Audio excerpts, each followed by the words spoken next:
Fenomena alam awan berbentuk piringan UFO terlihat di langit kota Banda Aceh, Selasa 6 Juli 2021, sekitar pukul 18 WIB.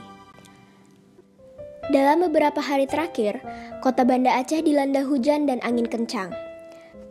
Bahkan, di beberapa daerah lainnya di Provinsi Aceh terjadi banjir disertai angin puting beliung yang merusak puluhan rumah warga seperti di kawasan Aceh Barat yang terjadi sepanjang hari ini. Awan ini berada di arah timur kota Banda Aceh. Sejumlah media sosial di Aceh dihebohkan dengan video dan foto awan yang mirip piringan UFO ini.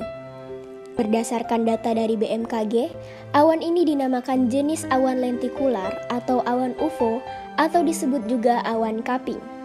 Awan UFO terbentuk akibat adanya efek pergerakan udara di kawasan pegunungan.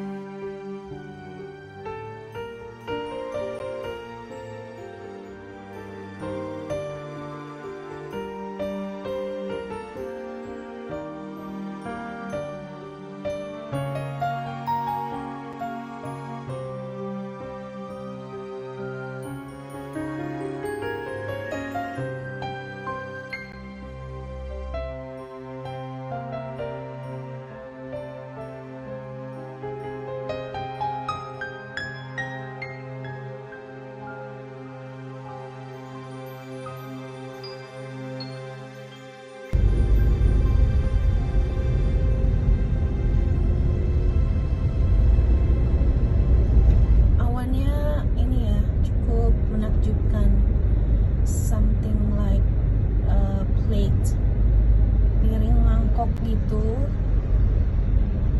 Kayak kalau takutnya tuh dia